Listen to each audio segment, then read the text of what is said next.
Assalamualaikum warahmatullahi wabarakatuh. Saya Putri Salsabila dengan NIM 23416261201189. Saya dari Prodi Manajemen Fakultas Ekonomi dan Bisnis dan saya dari kelas C. Di sini saya akan memenuhi tugas mata kuliah Ekonomi Makro dengan dosen pengampu Bapak Khairuddin Sidik Fatani SEMM. Baik, di sini saya akan menjelaskan dengan materi teori investasi.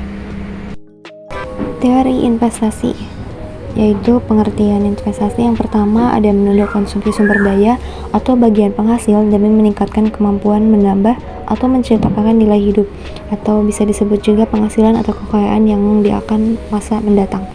Yang kedua ada mengelola sumber daya atau bisa disebut faktor produksi yang ada sekarang untuk diperoleh manfaat di masa yang akan datang.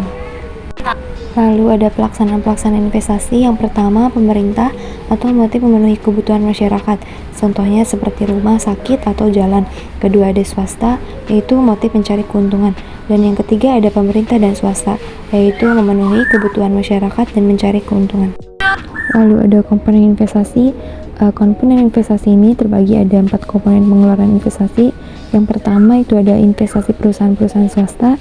Lalu yang kedua pengeluaran untuk mendirikan tempat tinggal, dan yang ketiga perubahan dalam investasi perusahaan, dan terakhir investasi yang dilakukan oleh pemerintah. Investasi juga dalam konteks makro itu yang pertama ada artian konsep aliran karena besarnya dihitung selama satu periode.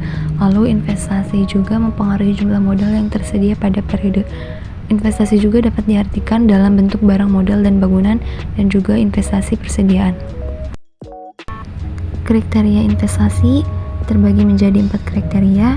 Yang pertama ada payback period, kedua benefit atau cost ratio, ketiga net present value, dan yang keempat internal rate return. 3 faktor yang mempengaruhi investasi.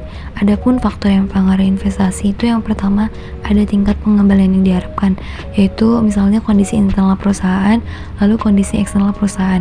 Yang kedua ada biaya investasi. Yang ketiga ada marginal efficiency of capital atau MIC, yaitu tingkat bunga, dan marginal efficiency of investment atau MEA. Efisiensi marginal dari investasi. Konsep efisiensi marginal dari investasi menerangkan tentang sifat hubungan di antara besarnya investasi yang akan dilakukan dengan suku bunga. Nah, dengan menggunakan konsep efisiensi marginal dari investasi, Keynes menunjukkan bahwa terdapat hubungan yang terbalik atau negatif antara suku bunga dengan jumlah investasi yang akan dilakukan pada suatu periode tertentu. Teori akselerasi hubungan antara pendapatan nasional dan investasi. Teori akselerasi merupakan teori investasi yang didasarkan kepada hubungan yang rigid atau kaku di antara jumlah barang modal atau capital stock dengan tingkat pendapatan nasional yang dapat diciptakannya. Menurut teori ini, rasio di antara nilai stok modal dengan nilai produksi yang dapat diwujudkannya adalah tetap. Peranan investasi dalam perekonomian. Peranan investasi dalam perekonomian ini di berbagai negara, terutama di negara-negara industri yang perekonomiannya sudah sangat berkembang. Investasi ini merupakan sumber penting dari berlakunya fluktuasi dalam kegiatan perekonomian.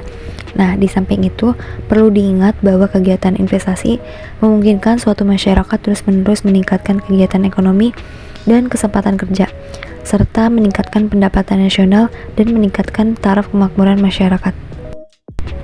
Peranan investasi ini bersumber dari 3 fungsi penting dari kegiatan investasi dalam perekonomian, yaitu 1.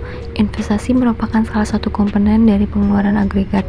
2. Pertambahan barang modal sebagai akibat investasi akan menambahkan kapasitas produksi di masa depan.